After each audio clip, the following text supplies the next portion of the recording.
good afternoon. I'm Katie McManus, business strategist and money mindset coach, coming to you live today with Sarah Wagoner, who's a leadership and transformation coach. Hi, Sarah. So great to have you here. Hello. I love jamming to that music. That was fun. I had so much fun picking it. Just a little housekeeping. We are going live to both my Facebook pages, to LinkedIn, to YouTube, and to Twitter. So if anyone has any questions from any of those platforms and you're commenting and we're not answering your question, just know that sometimes not all of them come through. So love this to be interactive. If you have any questions or something to add to the conversation, please do pop it in the chat. But again, if we don't acknowledge you, it is not that we're ignoring you. It's just that sometimes the technology doesn't like us. So anyway, I'm so excited for our topic today. Yes, me too. Well, I was excited that you invited me. I always have such a fun time chatting with you. And I was getting so pumped this morning thinking about all the great things that we can talk about and imagining all the things that I don't even know that we're going to talk about. So I know. Well, I think because we kind of just spitballed this topic based on like what the work that you do and like the things that like we have in common. And we were going through kind of that transformation that women go through when we hit our mid-30s. And literally this is so topical for me because I literally just turned 35. Yes, happy birthday. Yeah. But I'm officially like in the latter half of my 30s, just a couple days in, but still. And it's so true that, in your mid-30s, like you get over, I don't want to say all the imposter syndrome that you have, but a massive amount of it. And for me, I don't know what your experience with this is. It's kind of like this coming of age with my confidence of like, yeah, I know my stuff.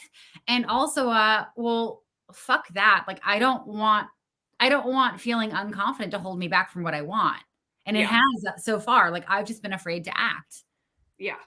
I always, when people have a 30th birthday, I'm like, welcome to the decade where you care less and less every year about what people think about you. It's like this, the 20s is, but especially in your career, it's all about like climbing and doing the right thing to get promotions and getting the right job that's going to get you money in your 401k. And then in your 30s, you're like, wait a second, I have enough experience that I don't have to stay here anymore. And I get to go tell people what I want. Mm-hmm. And it's just this kind of like, it just is really freeing and it's so great. And then on top of it, a lot of women that I talk to who are having babies, it's like a double whammy. They're like, I don't care anymore. I don't have time. I don't have energy to care about that. And like, this is me. I'm awesome. Mm-hmm. Hire me or don't hire me, but I'm okay with that. Right. Well, and I think for, women who don't have babies and women who do have babies, common theme is we really do figure out what it is that we want for our lives. Whereas in our 20s, like we just don't have any idea. We think we know. And so we try a bunch of stuff and we're like, well, not that. And it's fun and that's fine. And that's like totally great. And then there's the shift that happens in your 30s where you realize what you actually do want. Yeah. And it feels so good. Yeah. So I'm curious. I know we talked a little bit about like, how is this showing up personally for both of us, but I'd love to hear, what you're shifting in your, mid-30s power up. Yeah. Well, recently, so I wanted to do a sprint triathlon since before our daughter was born. Mm-hmm. She's 5.5 now. So it's been a while. Mm-hmm. And I like did enough PT this year. My hip is feeling better. My back feels good. I've been walking like 3 to 5 miles a day, taking phone calls, listening to podcasts. And I thought, what the hell? Why don't I just sign up for this? So one day I tried to run and I was like, oh, I didn't die or hurt anything or like fall down. And it wasn't embarrassing. Granted, I ran in a different neighborhood, so my neighbors wouldn't see me. So then I decided after mentally committing to this that I was going to sign up for a sprint triathlon. So I'm doing it. That's awesome. At the end of July. And I'm really excited. So it's like a short little swim in a pool. I like grew up swimming in freshwater lakes all my life, but I have this thing about touching the bottom and seeing underwater that I don't like. So the thought of having to do an open water swim with goggles on just absolutely terrifies me. Oh, it's a perfect solution. Okay, so when you're swimming in a pond, you don't like seeing stuff and you don't like touching the bottom? That's what you mean? Yeah. No. Yeah. Okay, cool. I don't want to know what's down there.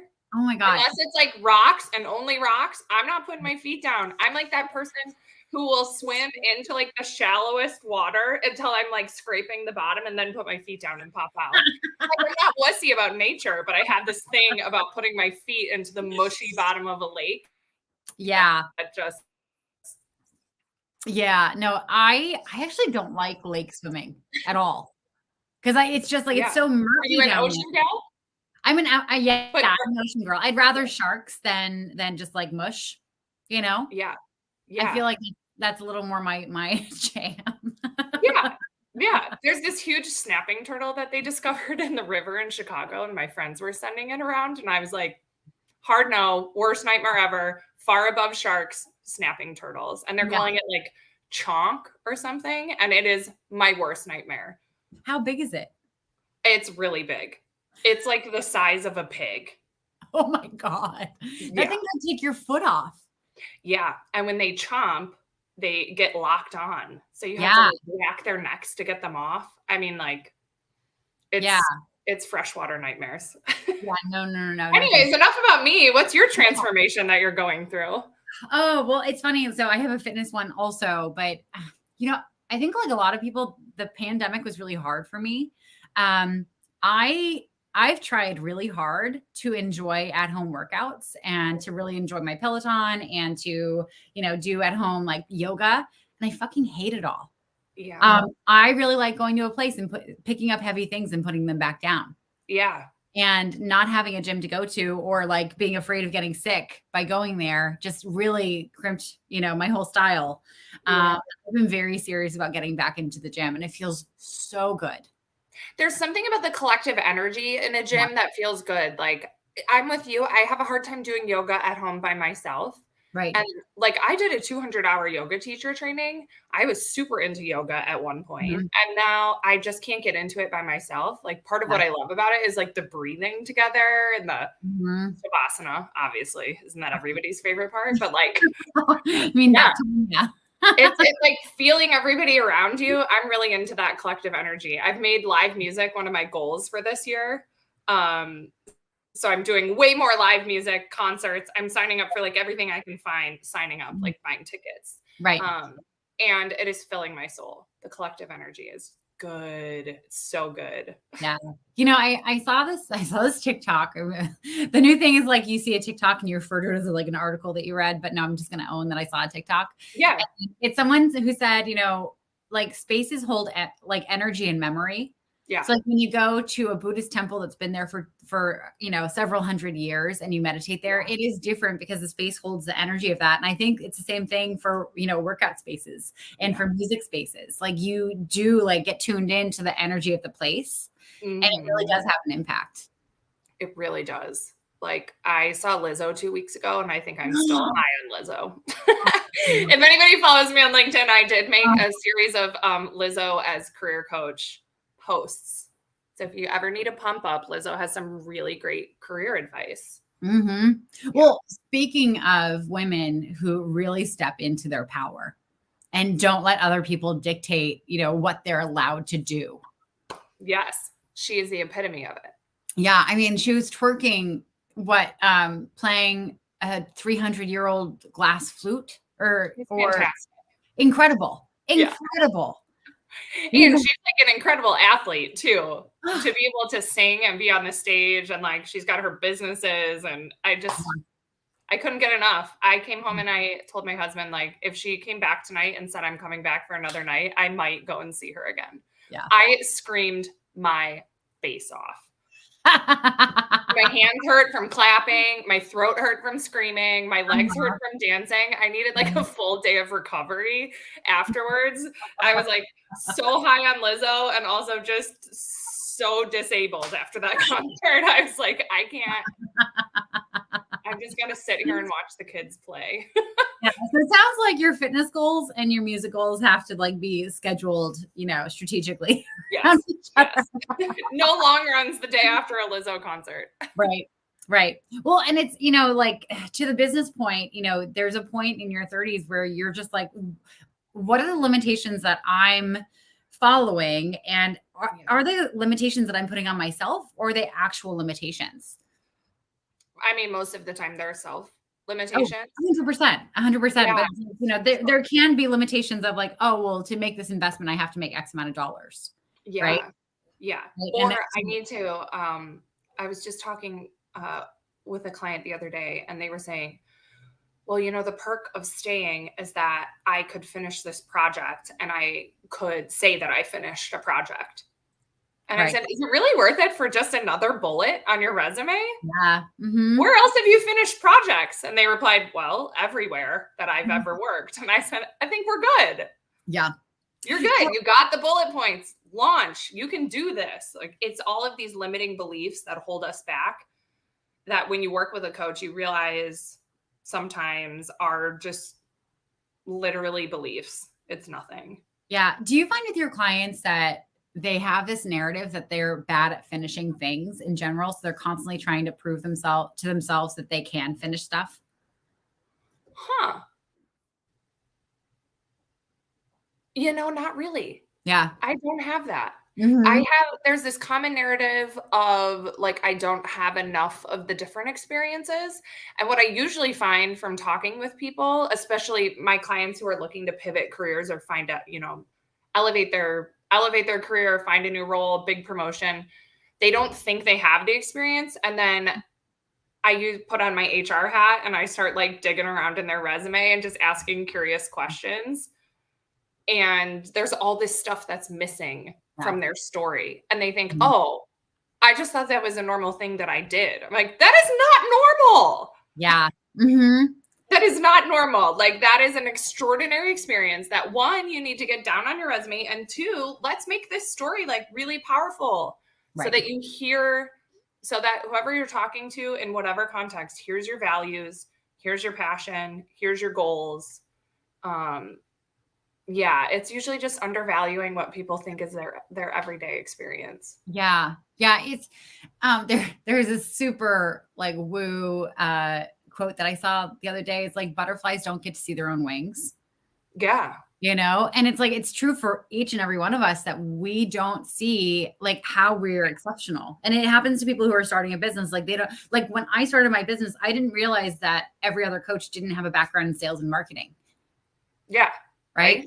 But I did. And I had a really easy time starting. And then everyone's like, wait, how did you do that? And then I started showing them and I realized like, wow, not everyone has this piece of the puzzle.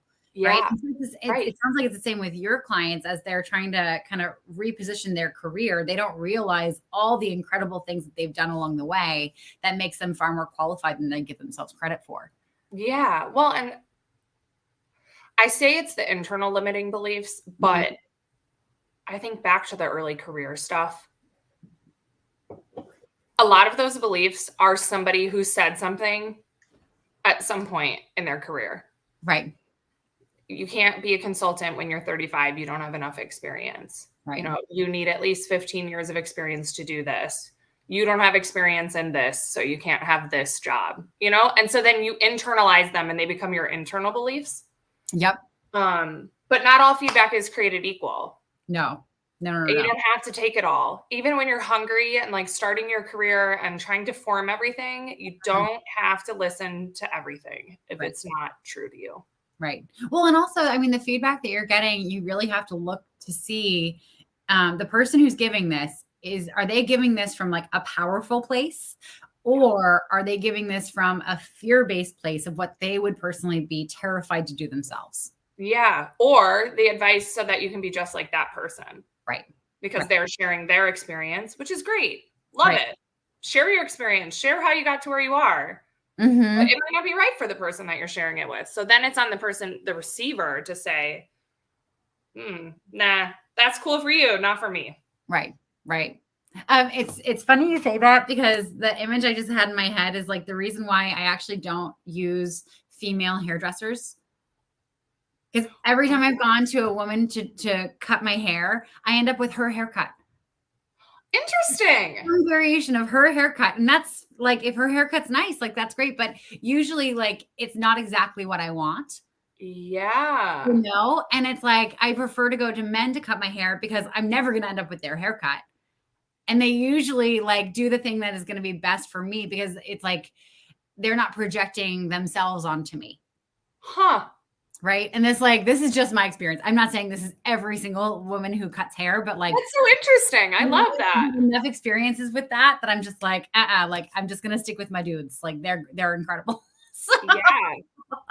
Well, and so much of the advice we give is like projecting onto other people, and the feedback that we give is projecting onto other people, like our Mhm. own garbage that we haven't worked out. Right. Right. And I think that's one of the things that coaching is an amazing skill for, because yes, there are parts of what you and I both do with our clients that, does direct them, here's what you can do and here's how to do it. Yeah. But ultimately, when we're trying to help them figure out what they want, we're not telling them that. We're asking them the questions. Right. Right. Yeah. And I think this happens a lot with managers, people leaders. Hmm. The projection piece, like with a lack of information, maybe someone on your team does something or says something. Right. We'll use a general example. And then you're left wondering, like, what did that mean? And then you're extrapolating it. It's all based on your own experience. And my advice is always just go back and ask the person. Yeah. You made up this whole story. It could be something they stubbed their toe on the way into the meeting and they've got a broken foot they didn't tell anybody about, or, like, you have no idea what was going on for that person. And Right. so I reflect a lot on like leadership and parenting and the parallels of that. And as a parent, I'm always focusing on not projecting my own interests or my own thing onto my kids. And it's so the same as a leader. You Right. need to have like your container needs to be really clear and open and airy and like cleaned up and tidy to make sure that you're doing the right thing for your Right. people. Right. Right. Well, and I think also, I know a bit about the types of people that you attract. You attract people who are very aware of their emotional impact on their space. Yes. And I think one of the problems for people like that, because you and I are both that way also, is we kind of assume everyone else is that way as well, when often we're in masculine environments where that's not the focus. Yeah. Right. So like we assume our manager is being intentional with their emotional imprint on the space, and they're not. Yeah. But we read it as if like they emotionally intended to make us feel that way. Right. And masculine in the sense of like anybody with any gender can have masculine energy. It doesn't even have to be just men. Like that masculine energy is very like aggressive, task oriented, driving energy. And like you, I think probably I'm like, I don't know, I don't really feel good about this. And people are like, it doesn't matter how you feel. Like, this is what we're doing. Yeah. And I think, well, it does, because I know other people are having an experience with this. Right. Or something doesn't feel quite right. And they're like, yeah, but like, we're on a timeline. Hurry up and do it. Right. So that's interesting that you called that out. Like, that's really true for me. Well, and it's, I think that's another thing, like the feminine, there's a lot of knowing that comes up as feelings, right? There's a lot of knowledge and wisdom that comes out like through our bodies and our heart center and throughout our guts. Like we actually have, like knowledge stored in those places, and we know things there. And it doesn't have like the finite masculine way of like, well, I know this, here's the data, here's the proof, and blah, blah, blah, blah, blah, blah, blah. Yeah. And that usually carries weight in environments like that. Yeah. Your gut feeling doesn't generate like a bar chart or a line chart. It doesn't. Sometimes it's not even like, words that make sense. Right. Yeah. But you know, and usually your gut feeling is right, for example. Exactly. Yeah. We always say, like, if your gut doesn't feel good, get out of this situation. Right. Your gut will tell you long before the information makes it up to your brain. Right. Well, because your brain is constantly trying to, play the devil's advocate, weigh the pros and cons, like what are the dangers of me leaving the situation? Yeah. Which is, I think, why a lot of people stay in jobs that aren't great for them, even when they've gone through like the mid-30s power up. Yes. I was reviewing some notes I did from some market research, and time and time again, the people I was interviewing were saying that their logic overrode their gut. And at some point they realized that the money and the title, it all goes away in the end, but your time is finite. Yeah. And so every single person I talked to had this moment of like, my time is really important. Yeah. It's not the title. You leave the company, the title goes to somebody else. The Right. money goes to somebody else. Mm-hmm. I think nobody talks about like how amazing your career was at your funeral. No. Unless you're Logan Roy, for the Succession fans out there. Nothing was about him professionally because he was an abominable human. But yeah, like all these people that I talked to had these epiphanies like my time is more important. I chose the safe route. I was a lawyer. I was a lot of lawyers. Uh, I went into law. I got all these degrees. I thought it was the safe way to go. And then I realized I wasn't enjoying my time at all. Like, what is this all worth it? Yeah. Yeah. Well, I think that's why you and I both ended up in coaching as well. Yeah. Right. Yeah. You hit a point, you're like, this isn't it. This isn't how I want to spend my time. This isn't what the impact I want to have on the world. Yeah. Yeah. I got tired. Honestly, I got tired of having to fire people. Yeah. Because when you're in HR, like the strategy and all of that stuff is fantastic and fun to work on, and the development initiatives and all of that good, juicy stuff.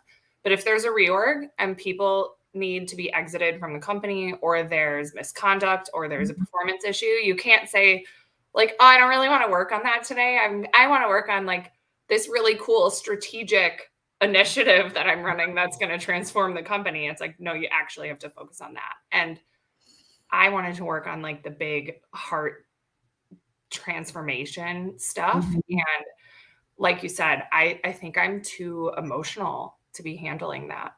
I actually want to like energetically impact me. Yeah, like, oh God, I actually have a really hard time when, especially women, like blame themselves for being too emotional for anything. Yeah.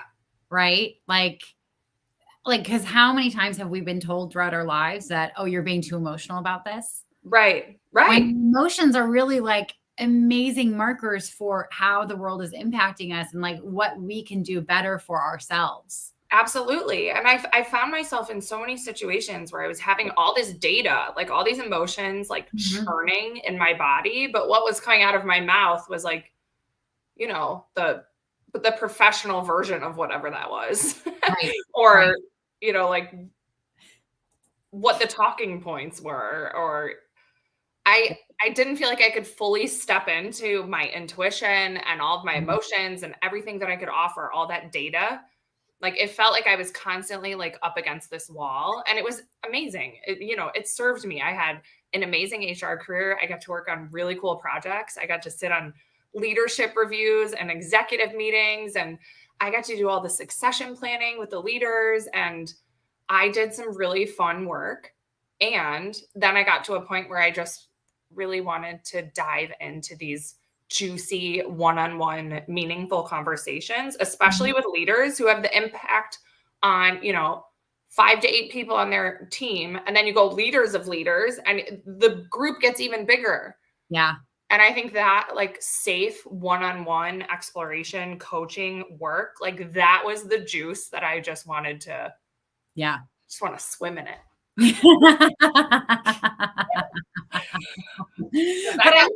That got weird, but that's how I really feel about it. I love the weird. No, but I mean but only someone who like really is in their emotions and powerful with their emotions would be able to step into that and own it and be able to reflect back at other people, the impact that they're having. Yeah. Right? Like that, like you had so much data in that, all that emotion that really like you were just set up to be strong and impactful in a different way. Yeah. Right. Well, thank you. That was a good reframe. So I'm curious because I know you have a couple spots open in your one-on-one coaching. Yeah. And like what are the typical transformations that your clients are after when they start working with you? Yeah. A couple different things. So typically the people who come to me are parents. They have young children, youngish, probably like 10 and under at home. They're looking to double back down in their career. Mhm. and really wanting to recarve out that portion of their life in a powerful way. Right. They're sick of not feeling like they have a choice about what they're doing. And they're ready to just kind of grab life by the throat. Like, this is mine. They've been up to their eyeballs in parenting and they're looking to reclaim their career and either restart it or maintain and grow their career through the early years of childhood. So, Mhm. a couple examples. I just wrapped up with a leader, a pretty new people manager, didn't feel like they were getting the support they needed at work, Mhm. wanted that safe one-on-one space, wanted the coactive coaching, which is the training that you and I share. Um, Mhm. Also needed like the HR perspective on how do I handle this situation? Right. What else am I not thinking of? The transformation, by the end of the 6 months, that person was tapped to be a leader of leaders. That's incredible. Total accelerant on leadership qualities, skills. Well, And went from importantly, just like the whole picture. Because when you're happy at work, you're happy at home. And when you're happy at home, you're happier at work. yeah. So it went from first role in leading anyone Yeah. to And then wanting to change roles, actually. hate. To So leading people for the first time, hating it, wanting to switch to like really stepping into their power and getting tapped to lead other leaders because they became so effective at that. yeah. That's fucking incredible. Yeah. It was awesome. Yeah. I mean, like, it's easy for me to fangirl on my clients because they're doing such deep work. It's that reflection of their own bias, their own approach, Mhm. just how they're operating in the nooks and crannies. I'm not talking about how you read a script for a performance review or a performance evaluation. I'm talking about how you use your agency to flex within the parameters that HR has given you. So, for example, HR says that you can't send the performance reviews to your team until the morning of the performance review. Inside, they're kind of like, I don't know about that. It doesn't feel super safe. I don't feel like they have, the state of mind that where I really want to have a career conversation with them. So I want to send it ahead of time. HR says no. Okay, I get it. HR has to protect the company. Mhm. Where do you work in the nooks and crannies to create a really unique and important experience for that employee? Like, Mhm. where are you working between the lines in a safe way that stretches your leadership impact on your people? How do you create psychological safety so that when people are having, fertility struggles that you don't know about, and they come to you and they share with you exactly what's going on, that they need time off, Mhm.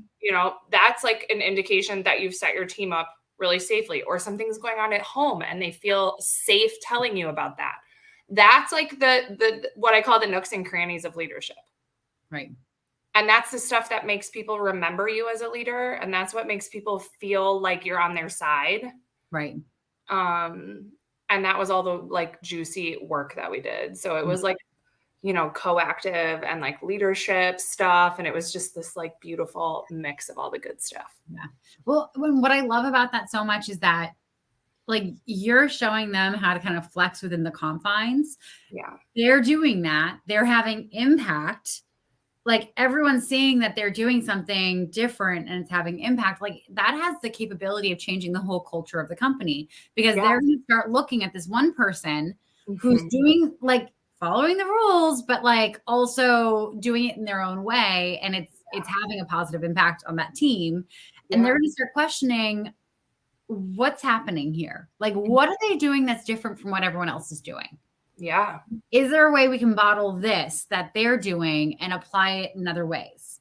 Yeah. It's like developing your own kind of secret sauce, like going on the bottle analogy. Yeah, yeah. What Like is your Good secret Burger. sauce Did as a you leader?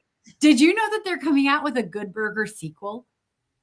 Do you I remember that? Keenan and Kel from Nickelodeon. I don't remember that. Oh my Oh god. god, Oh my someone's god. gonna take my 90s child card away. That's amazing. Never mind. But yeah, there's a secret sauce. That's the Yeah. I want everybody to have a secret sauce that's like their own flavor. It's not just looking at some leader and copying what they're saying. Because we've all had leaders like that where you're like, okay, it's coming out of your mouth, but it doesn't feel like you. Yeah. Well, I And mean, people really are like craving that human experience now, especially with Zoom and especially with just like everything going on in the world. We need to be so human with each other. yeah. So, just helping people figure out that secret sauce is like my passion. Obviously, I'm like, my hands are getting sweaty. Well, and it's also, we were talking about that, like that masculine paradigm that happens at work, like that leaves a lot of people out. Yeah. Right. And especially like as companies are getting more and more focused on diversity, equity, and inclusion, having that more feminine energy where people are actually paying attention to how everyone's able to show up. Yeah. Is gonna really like turbocharge the workplace so that everyone can be more productive, everyone can show up as themselves, and everyone can really step into their own power. Yeah. But again, if you just try and implement that and it's coming out of your mouth, but it's not in the rest of you. No. And it feels weird. People are like, ooh, why are you asking me about my feelings? Get out of here. Or why? Why are you asking me about my feelings? Are you gonna like write this down and fire me? Like you got to do your own work. And leaders need to do their own work, just like parents need to do their own work before they parent their children. You got to know what's going on the inside. No, 100%. And I just want to say hi to Stephen and Gabriel. Welcome, both of you. Thanks for joining. So you mentioned before we hopped on that you have some, what were you calling them? Sessions, the 90 minutes. Yeah, breakthrough sessions. Breakthrough sessions. So I understand that it's really terrifying to just like pick a coach off the internet. I promise I won't do you wrong, but I get it. I'm going to meet you there. So I think that in 90 minutes, we can get you started on a breakthrough. So I'm offering these 90-minute breakthrough sessions, which is a new thing that I'm doing. Typically I do like an intro call with people where we get to know each other, see if it's a good fit, do a little bit of coaching. But these breakthrough sessions are actually an investment in you for 90 minutes, and we'll get started on that transformation to see if you like it. Amazing. Yeah. So we'll do a little bit of pre-work, and then for 90 minutes, we will just dive right into an actual coaching session so that you get to experience it and make a decision from there. Yeah. And so who is this right for? This is great for leaders of leaders who are ready to transform their style, who are ready to be that really heartfelt, connected, transformational leader for people. I'm talking like you want to leave a legacy on your team. Yeah. It is for women leaders, especially in the early stages of parenthood, juggling leadership and home stuff. It is a messy storm of things, and I want to support you getting through this in a way that makes you feel empowered. Yeah. And just generally women looking to reclaim their careers and recenter themselves after having kids. Amazing. Yeah. Open to all genders. Like I talk a lot about women. That's my experience. And that was really why I got into this, because I won't stop until there are, over 50% of women in leadership everywhere. So I think I've got my work cut out for me. But I've coached all sorts of different types of people with different backgrounds and different genders and different roles in companies. So amazing. So anyone who's watching, if you're wanting to change your career, you're wanting to really step into your power as a leader, the image that came to mind for me was the leader that when they leave the company, like people are like, where did they go and how can I follow? Yeah. Right. Yeah. It's this magnetic quality. And I think it goes to that powering up in the 30s. Like you spend the first part of your career trying to get people to like you. So you're in an interview, you're just trying to get them to like you and give you an offer. Right. And then there's this shift where you have enough experience where you're magnetic. I want leaders to be magnetic. It makes your job easy because you've done the work for yourself. You've done the work for your team. People are going to be like banging down the door to try and come and work for you. You're going to leave and be able to hire anybody you want because all your people are going to follow you. Like, it's an incredible quality to be that magnetic as a leader. Right. Oh my God. And I mean, when you can say I bring not just myself and my own skill set, but I also can pull all this top talent from a bunch of other places when you're interviewing for new jobs, like that is such an incredible negotiation tactic. Yeah. You know, you can command like a much higher salary. You can command higher bonuses. You can command all these different perks for yourself when that's the case. And not like that. And you're also just completely changing the way that people see leadership and management. Like, you're imprinting that on people where you're making an impact on the trajectory of management in companies. Right. Which is like, I'm in it for the big stakes. Like, I want to change the way that workplaces are. And that's why I got into HR originally.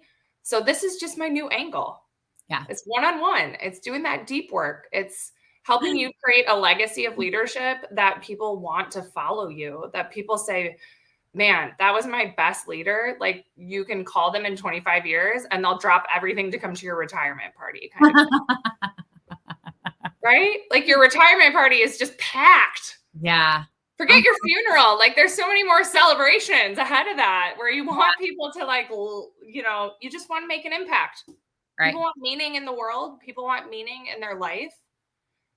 And this is a great way to do it. If you're working, you can create meaning for people. You can create meaning for yourself. Mm-hmm. Yeah, no, it's so true. What's next for you in your business as you're, you know, really leaning into this mid-30s power up for yourself? Oh, yeah.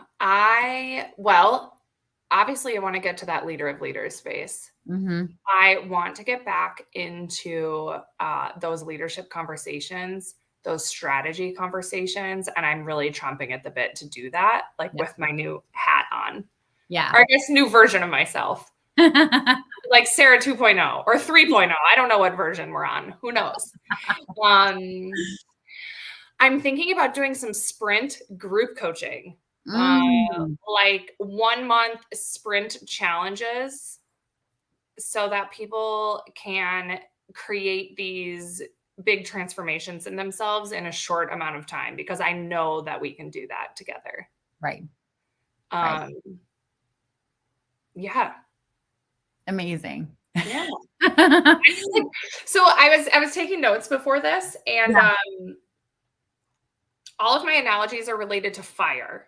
So I've been talking with my coach. I've been doing some coaching, like as part of the coactive training, the certification. So for people who don't know, there's like 109-ish hours of classroom training. And then you go through 6 months certification, which is like a whole bunch of stuff. So it's meant to be transformational for coaches. So I've been getting a lot of coaching, and the way that I've described my coaching is always fire related. Okay. So we've got like Phoenix rising, right? Like burn down ashes and like reimmersion. Yeah.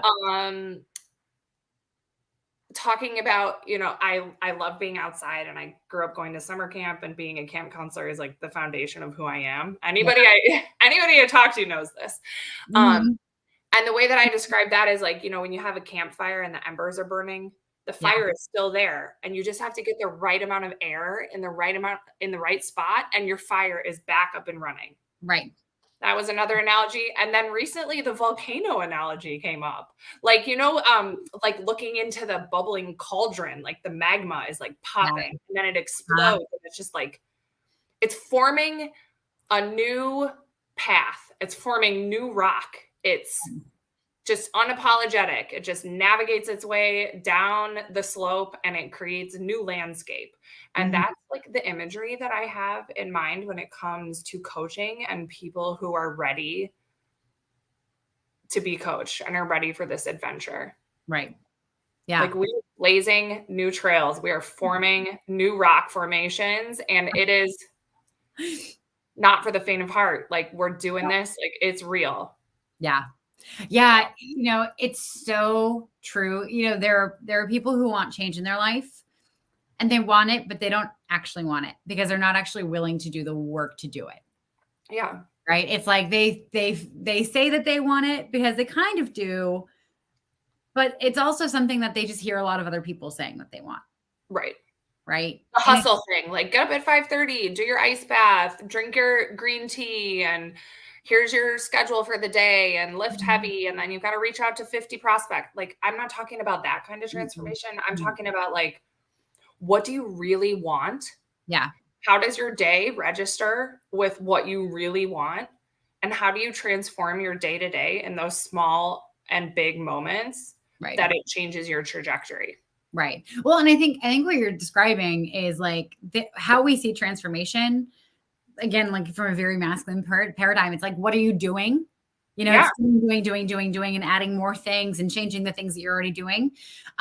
When actually real transformation is, who are you being? Yeah. Right. And what if you just coming as you are is the valuable thing? What if you have enough experience? You just need to talk about it in a way that resonates with you. That doesn't sound like you're some like robot going for an interview. Like, what does it look like to be excited in an interview, to feel connected in an interview, to feel connected with the people that you're talking to on your team? Right.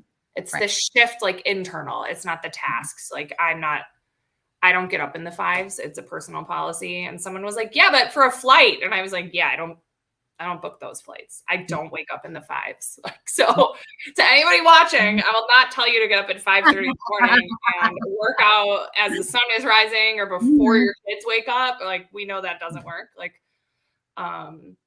yeah, it's so different than the doing. It's about the being and how you're being.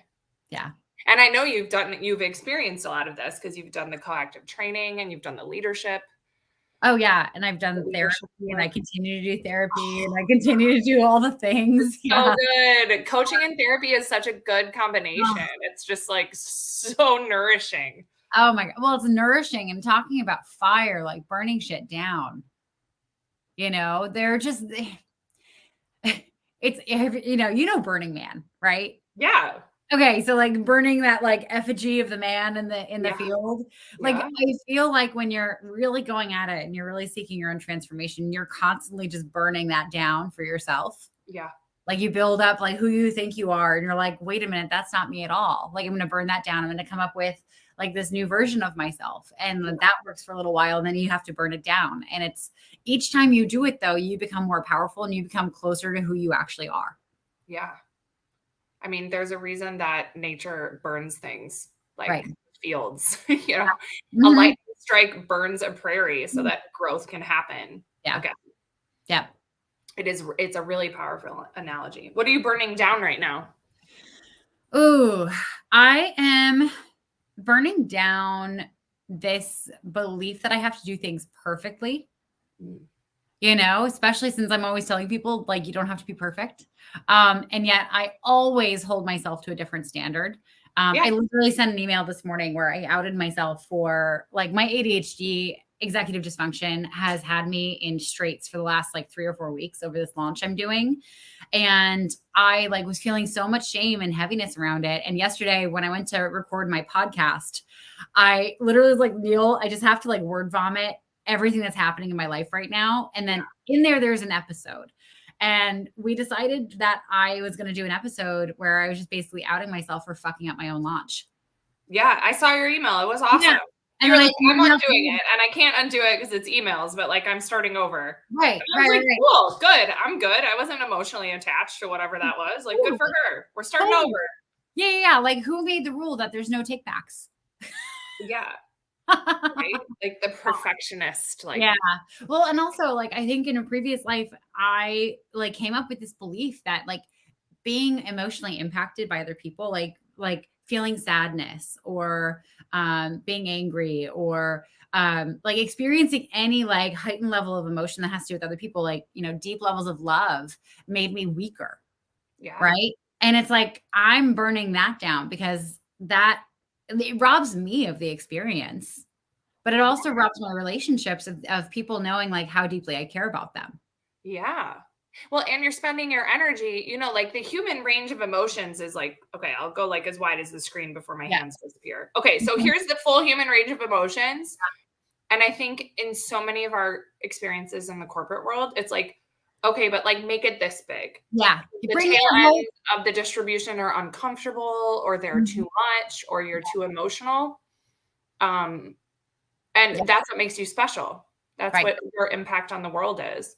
I'm right. not saying like go to the depths and spout off and be, whatever, right? Like be manage your emotions like an adult, but like we don't have to keep it to this tiny itty bitty little range, No. which is why Well coaching is such a stretch for people. well, and also, like, the humans, like, we think we're good at compartmentalizing. We are not. That is not actually a thing. And so, No. like, compartmentalizing even for 8 hours a day where you're only in this portion of your emotional range, like, that has a physical, mental, emotional impact on your health. Yeah. That's when, like, and it's kind of like that volcano, like, the pressure builds and the pressure builds and the pressure builds, and then that's when you end up on the outer ranges. Yeah. Right? That's when things break and you kind of like freak out and have an emotional breakdown. Like, Yeah. companies really have to get better at being like, when we say bring your whole self to work, bring your whole self to work. Period. Period. For your whole Not self, and we're bring not your gonna whole self, weaponize bring your it. We're yeah, not gonna say, "Oh, that person, yeah, whatever." yeah. Yeah. No more like hiding in the bathroom crying.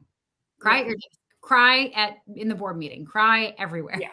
You know? I think that emotions are data, and I think when we suppress them Mhm. or we don't share them, we're missing out on really valuable data. Right. Yeah. And I love this idea from the Conscious Leadership Group. It's about it's commitment number 4 in their 15 commitments of leadership. I just typed it up and sent it to somebody. Essentially, the gist of it is sharing what's true for you. Right. So, in a moment, saying what's true for you, what's happening inside of you, what you're thinking, what you're feeling. Doesn't have to have a conclusion. You can say like, I'm feeling really excited about this. I'm having a hard time containing my excitement, or Mhm. something about this doesn't feel quite right, or it feels like a friction on this value that I'm having. Like, what's true for me in this moment, because nobody can argue with what's true for you. Right. And Right. being able to talk about that brings that data into the Mhm. room about you as part of that experience, Right. and you as a full human. And I think it's a really powerful way to communicate. But we have to be able to describe those emotions. So they also have a list, like a huge list of all the different emotions, because Mhm. like we don't have the verbiage for a lot of emotions. Right. Right. Um, so being able to articulate that is really cool, and can be really powerful, Yeah. for leaders and for people on the team. Yeah. No, 100%. It's funny, the whole talk of emotions. I mean, I think you and I are really lucky that we were born in the generation that we were born in, Yeah. because that's kind of where like the emotional conversation started. I remember talking to my dad when I was first going through the coach training, and he's just like, he was saying how astounded I was that like I had this like emotional vocabulary. And I was like, well, Dad, like, how do you feel right now? And he's like, feeling kind of tired and hungry. Yeah. It's like, Yeah. but like that's what he was taught growing up, is like, what are you feeling? It's like, how are you feeling in your body? It's not necessarily like what's your emotional status right now. Yeah. I think for me, that's been a pivot. Yeah. That's been a pivot, like in my family and my parenting style. Yeah. So, yeah, I've really been living into that quite a Mhm. bit. And then Gen Z is just killing it, like Yeah. amazing. Oh my God, they're my idols. They're my idols. Love them. Love Although, Gen Z. although I have a couple of friends who No bucket hats, but I do love what they no, stand right. for. I do have a couple of friends who own a really cute general store here on Cape Cod. It's called Uh-huh. Roots General Store in Howardsport. If you're on the Cape, you have to come to it. But whenever they interview, teenagers to work at the store, they have to be like, okay, cool, count change. Like, give Oh, me 47 cents back. Because kids today don't know how to count change. yeah. They Well, literally like eventually change look will be obsolete, so I kinda get it. It was like right, when we were told we had to do math because we wouldn't have a calculator in our pocket. right, right. Mm-hmm. So funny. Mhm. Okay, so you have your breakthrough sessions that you're Yeah, offering and a yeah, few spots open in your client list. yes. And what's like a last bit of wisdom that you want to leave with our audience today? My last bit of wisdom. Well, that's tough.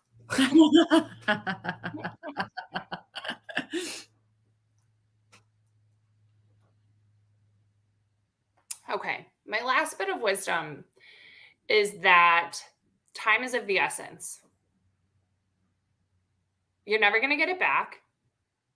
Everyone I interviewed has touched on this, that time is more important than everything else. How you spend your time, who you spend your time with, and how it resonates with what's important to you. Yeah. Because you cannot get it back. You do not know how much you have. It's not like a bank account. You can't go look. Mm-hmm. And if you're feeling that urge to make a change, there's something there. Right. Like that primal urge, like something needs to transform. And I wrote this thing about pleasing versus the shift that you make when you have enough experience. Because we talked about that in our invitation. And I looked back at my leadership circle results from 2017 early. And I scored really high on pleasing. Oh.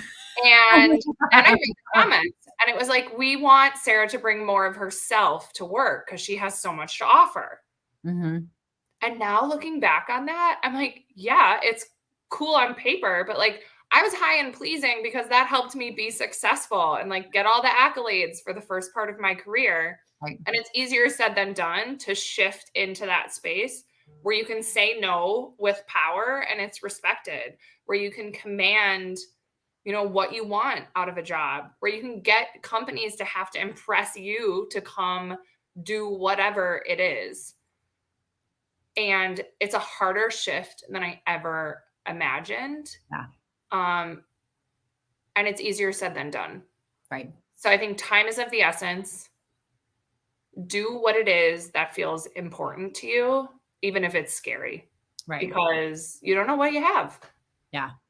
Yeah. You know, and I love that because I mean, you're really going against all the evidence that you've built up to this point that like, this is what helps you be successful. It's like that helped you be successful to get here. It's not going to help you be successful to get there. Yeah. Yeah. You have to pivot.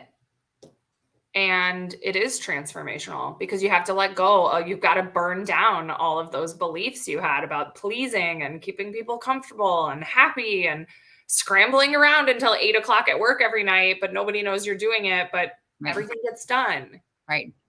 There comes a point where you have enough. You are enough. Right. You have enough bullets on your resume. You have enough.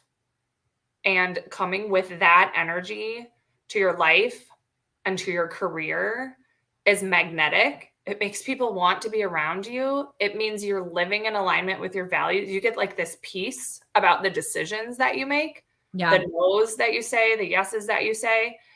And that's what I'm here for. Yeah. Yeah. Yeah. Perfectly said. Anyway, thank you again for doing this with me. It's always a delight to have you here, and I hope we get to do this again soon. Me too. I can't wait.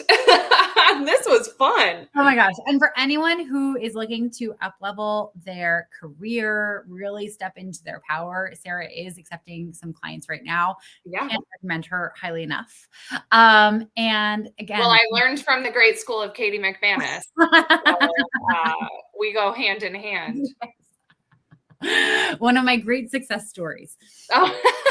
Well, thank you. My imposter came in and was like, you're not successful after I told everybody they should come as they are. I know, but like, that's so real. It happens for us, even though we train on this shit, right? Yeah.